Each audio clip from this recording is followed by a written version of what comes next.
Thank you very much, Gertrude Mongella, for your dedicated work that has brought us to this point. Distinguished delegates and guests, I would like to thank the Secretary General for inviting me to be part of this important United Nations Fourth World Conference on Women. This is truly a celebration of the contributions women make in every aspect of life, in the home, on the job, in the community, as mothers, wives, sisters, daughters, learners, workers, citizens, and leaders. It is also a coming together, much the way women come together every day in every country. We come together in fields and factories, in village markets and supermarkets, in living rooms and board rooms.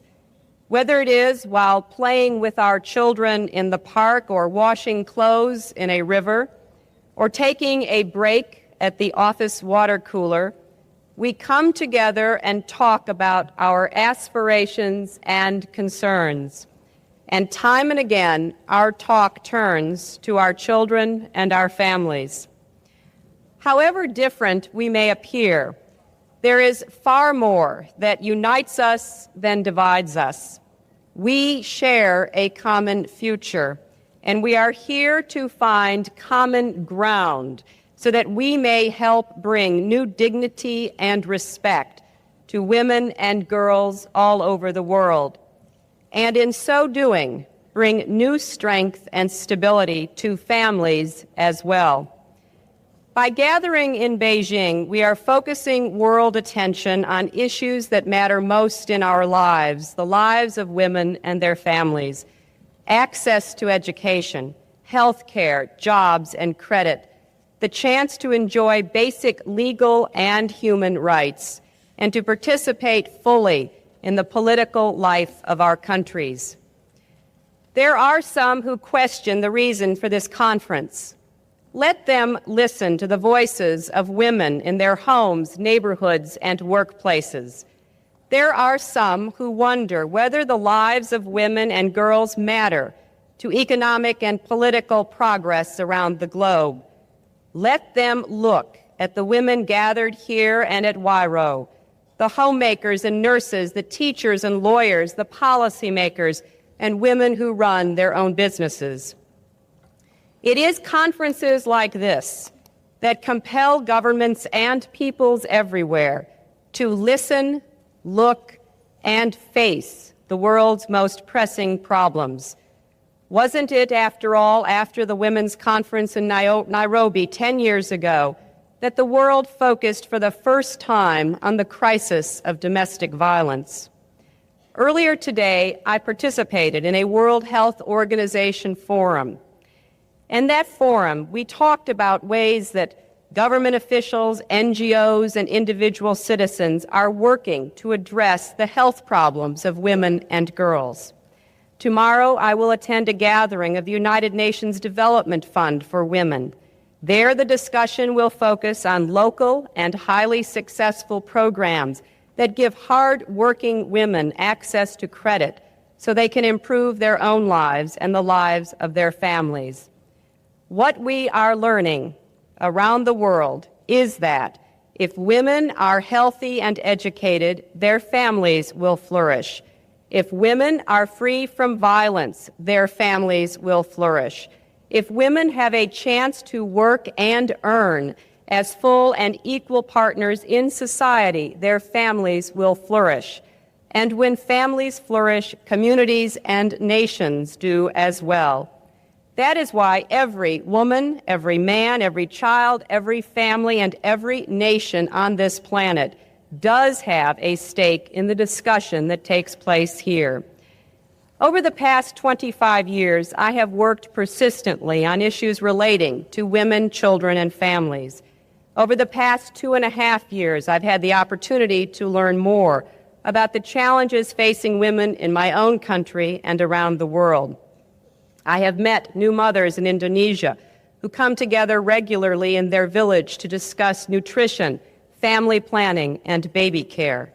I have met working parents in Denmark who talk about the comfort they feel in knowing that their children can be cared for in safe and nurturing after-school centers. I have met women in South Africa who helped lead the struggle to end apartheid and are now helping to build a new democracy. I have met with the leading women of my own hemisphere who are working every day to promote literacy and better health care for children in their countries. I have met women in India and Bangladesh who are taking out small loans to buy milk cows or rickshaws or thread in order to create a livelihood for themselves and their families. I have met the doctors and nurses in Belarus and Ukraine who are trying to keep children alive in the aftermath of Chernobyl. The great challenge of this conference is to give voice to women everywhere whose experiences go unnoticed, whose words go unheard. Women comprise more than half the world's population, 70% of the world's poor, and 2/3 of those who are not taught to read and write. We are the primary caretakers for most of the world's children and elderly, yet much of the work we do is not valued, not by economists, not by historians, not by popular culture, not by government leaders.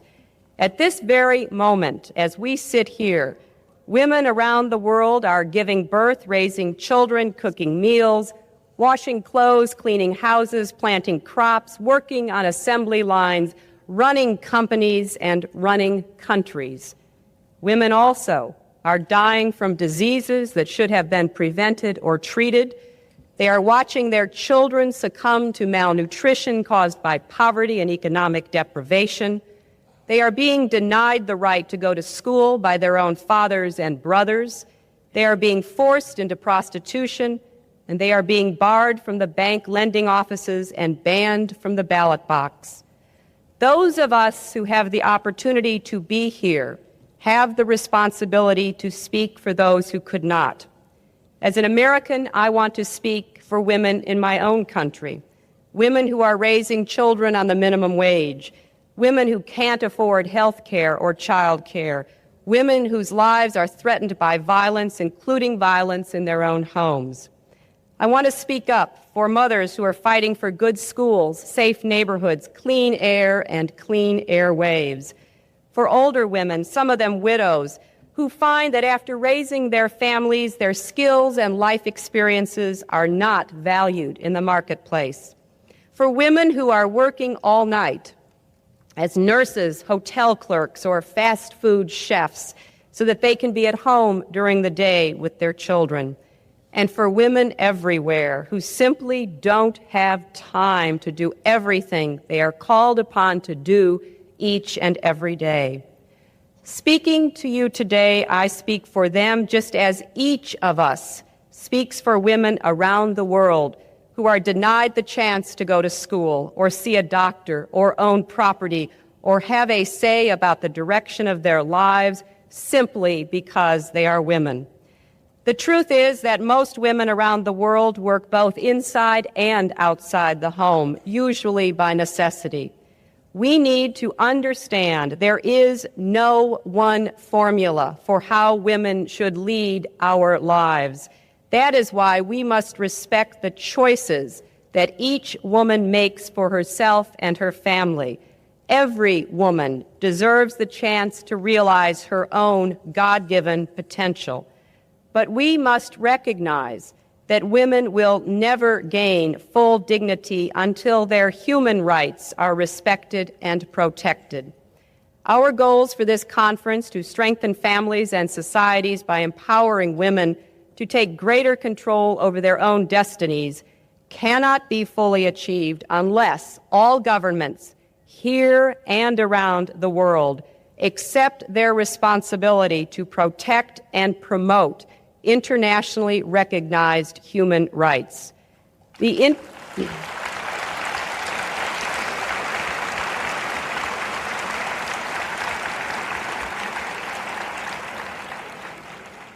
international community has long acknowledged and recently reaffirmed at Vienna that both women and men are entitled to a range of protections and personal freedoms, from the right of personal security to the right to determine freely the number and spacing of the children they bear. No one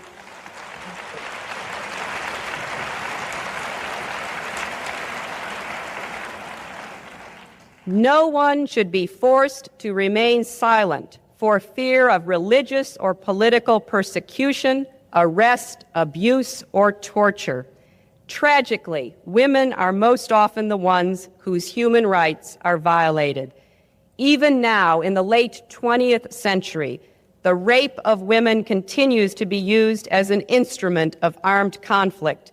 Women and children make up a large majority of the world's refugees, and when women are excluded from the political process, they become even more vulnerable to abuse.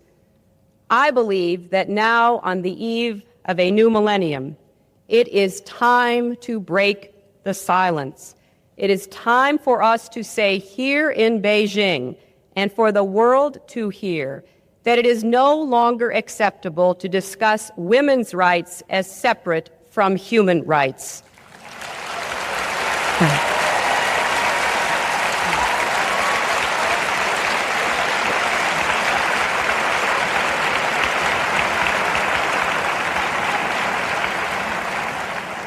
These abuses have continued because for too long, the history of women has been a history of silence.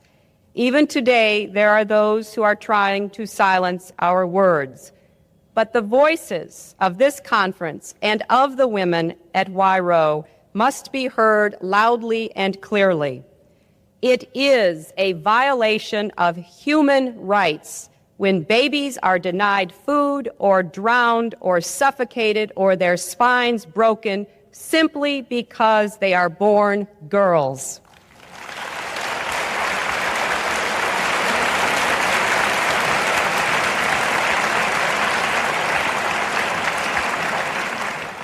It is a violation of human rights when women and girls are sold into the slavery of prostitution for human greed, and the kinds of reasons that are used to justify this practice should no longer be tolerated.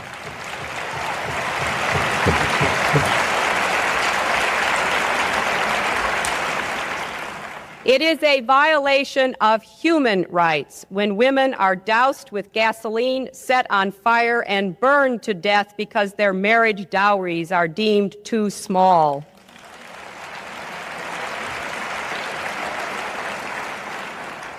It is a violation of human rights when individual women are raped in their own communities and when thousands of women are subjected to rape as a tactic or prize of war.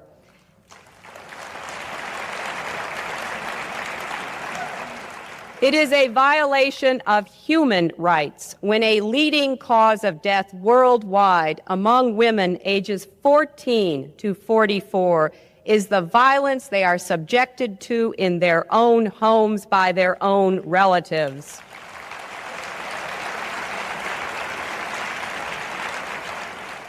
It is a violation of human rights when young girls are brutalized by the painful and degrading practice of genital mutilation.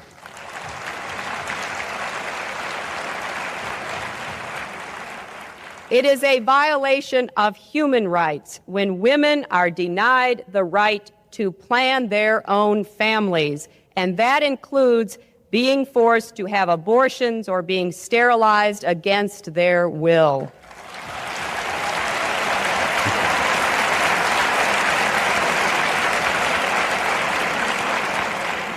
If there is one message that echoes forth from this conference, let it be that human rights are women's rights and women's rights are human rights once and for all.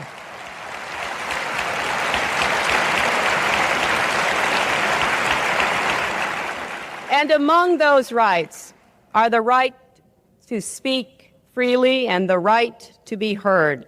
Women must enjoy the rights to participate fully in the social and political lives of their countries if we want freedom and democracy to thrive and endure. It is indefensible that many women in non-governmental organizations who wish to participate in this conference have not been able to attend or have been prohibited from fully taking part.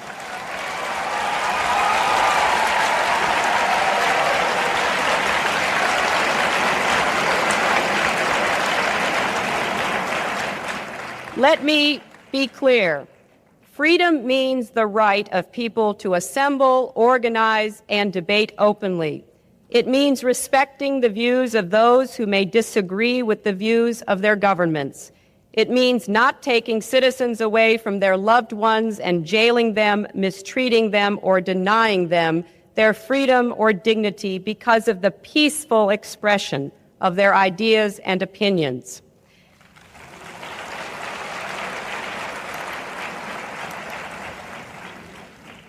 In my country, we recently celebrated the 75th anniversary of women's suffrage. It took 150 years after the signing of our Declaration of Independence for women to win the right to vote. It took 72 years of organized struggle before that happened on the part of many courageous women and men. It was one of America's most divisive philosophical wars, but it was a bloodless war. Suffrage was achieved without a shot being fired. But we have also been reminded in VJ Day observances last weekend of the good that comes when men and women join together to combat the forces of tyranny and to build a better world. We have seen peace prevail in most places for a half-century. We have avoided another world war. But we have not solved older, deeply rooted problems that continue to diminish the potential of half the world's population. Now it is the time to act on behalf of women everywhere. If we take bold steps to better the lives of women, we will be taking bold steps to better the lives of children and families, too. Families rely on mothers and wives for emotional support and care. Families rely on women for labor in the home. And increasingly, everywhere, families rely on women for income needed to raise healthy children and care for other relatives. As long as discrimination and inequities remain so commonplace everywhere in the world, as long as girls and women are valued less, fed last, overworked, underpaid, not schooled, subjected to violence in and outside their homes, the potential of the human family to create a peaceful, prosperous world will not be realized. Let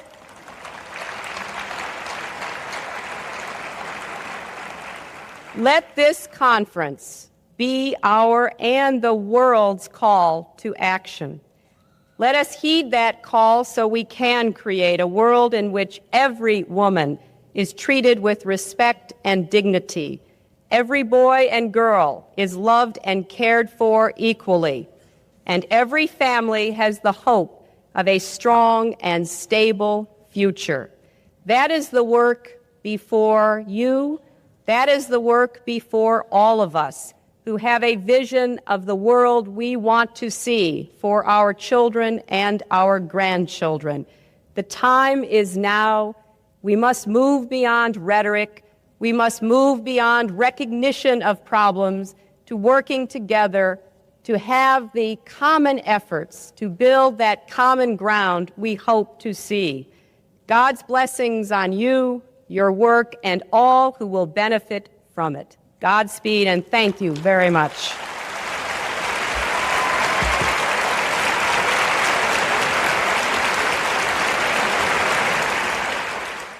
Join our global community of English learners, absolutely free.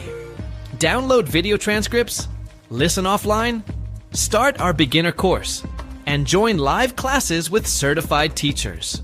Access over 1,000 resources to improve your English faster. Everything's in one place. Community.englishspeeches.ca. Let's speak English together.